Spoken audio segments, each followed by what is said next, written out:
Hello again, Anna. How are you doing? All right, yes. I mean, another really interesting session we've just come from as well. Lots going on, lots being said, and a lot of just cross-talk as well, which is great because we've got everybody, all the speakers interacting as well. There was a lot of speakers in that last session too. There sure were, and it's again another example of how much there is to say. And I like the fact that no one was pulling any punches. These are crucial things we need to figure out, and they're big things as well. I mean, starting off, I think, with Simon talking about the need for climate curriculum, which I think is something that, it's a fascinating concept to get into the schools to ensure that teachers are able to bring resources that deal with some of these questions is absolutely essential. So that's a huge agenda, I think, for the future. Yes, I mean, it's a hot topic, isn't it? We've been wondering when we would get natural history into, that kind of curriculum, which is missing, has been missing for a really long time. So having climate addressed as a curriculum issue and also as a module would be, fantastic. And it's great to see some universities are really making strides in offering that to students. So yeah, definitely. Really exciting. And I'm really happy that we're joined today by a special guest, Dr. Michelle Kane. I'm going to entry into the session now. So hello, Michelle. Hi, nice to talk to you. Good to see you. You're our first guest on these lives, so you're very special. I feel very special. And you're speaking a bit later in the week, I gather. Yeah, on Wednesday, in the mitigation day, talking about agriculture and methane emissions and mitigating those.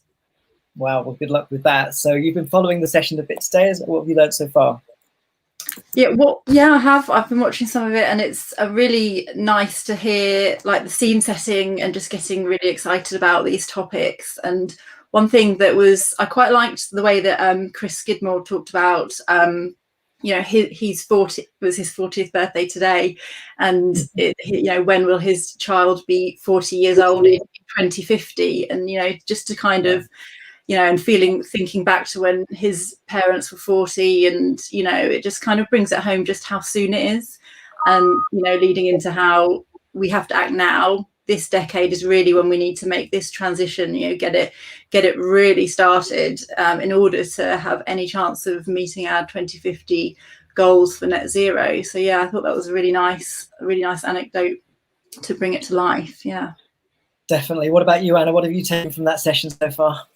Well, again, what we were talking about just before in terms of the university aspects and how, it's a really critical institution. Like they have this, the opportunity for students to be involved and be ambassadors for climate change, and even to explain and have that kind of understanding of what net zero is, and to be able to pass that knowledge on to other students, on to other academics, but more importantly, when they go and they leave university and they go out into the real world, and then they have jobs, and then they're in new communities, and being able to share that information.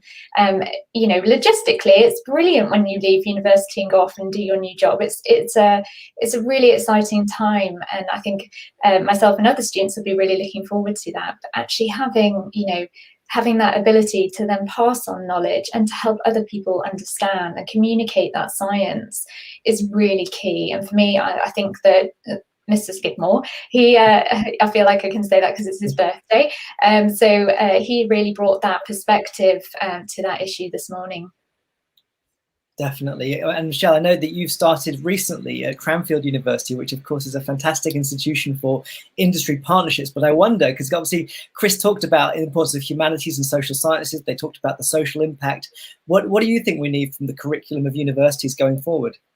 That's a tough question.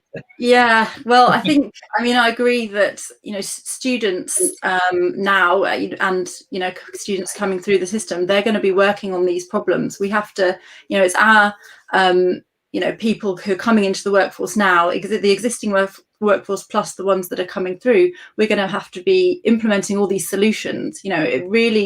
One thing that I think is becoming really clear is that to have these reductions in emissions by 2030 and then go on further than that, we need to mobilize a workforce, and we need to change the workforce because the skills aren't there right now. If you want to, for example, with the green homes grant, trying to decarbonize people's homes, put in green technology, actually there's huge demand for that, but there wasn't really, because that's kind of new. we don't have the workforce to actually carry out that demand. People want this, there's a big appetite for it. So the industry partnerships in Cranfield, I think this is one reason why I was really keen to start working in Cranfield, because it's a bit different from just working in the academic research, publishing papers and getting all that detail. Actually, now what I'm really interested to do is actually work with people out there in the real world who want to start implementing some of these solutions, making the right decisions, investing in the right areas. So I think it's just a really interesting area, and it's going to boom, basically, this kind of work. So the other thing is obviously as well, we had Simon Kemp talking earlier on at the beginning of that session, talking about communities. And actually, it's great being academics and being in a world of academia, but if we can't enable communities, think globally, but actually think about everything locally and right on your doorstep, we've got these wonderful opportunities to be able, as you just rightly said, to engage with other people through jobs and through, commitments that we make through those jobs and how they're allocated, being honest and being, what the limitations are currently and working around those sort of parameters in order to find new solutions. But working with communities is really quite a key aspect of being able to, utilize skills and actually work towards those goals. Without them, we really can't do much. It sort of stifles. We really need to have that kind of integration. Yeah, definitely. And so Michelle, your work, how does this sort of fit into the bigger picture of the COP26 agenda, but also the wider sort of climate action agenda? Yeah, well, the work that I do is mostly about methane and how we evaluate the methane's impact on the climate, particularly if you're thinking about mitigating methane emissions, what kind of benefits can you have from that? And there was a big UN Environment Programme report about methane just the other week. And really that's, it shows just because methane is a very potent greenhouse gas, but it is also short-lived, cutting methane can have quite rapid benefits. And so that's an additional measure that we can start thinking about doing, especially where there's a lot of cuts in the fossil fuel industry that are no cost or even cost beneficial, which is a bit strange.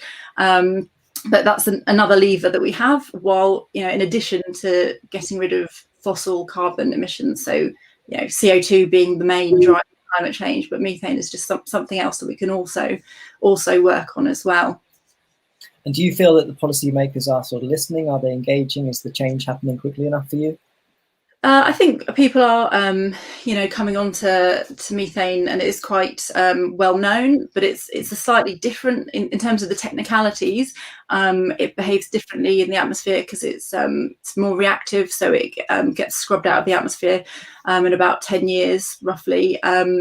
So it's kind of got a different dynamic. It's a short-term gas, really, and CO2 being a really long-term gas, it accumulates in the atmosphere, which is why it's really such a problem, because once you've emitted that fossil CO2, it just stays in the system until we artificially pull it out somehow, or absorb it. So it's the warming from CO2 is a much longer term prospect. The warming from methane is shorter term, so it's quite a different dynamic, which is why I've been working on trying to use simple metrics to try and tease out these implications. So because you can't really say 1 ton of CO2 really is equivalent to 28 tons of methane. It's not equivalent in every way, because that methane is very potent in the short term, then gets destroyed in after about 10 years or so. So there are real complexities, and I guess the difficult thing is trying to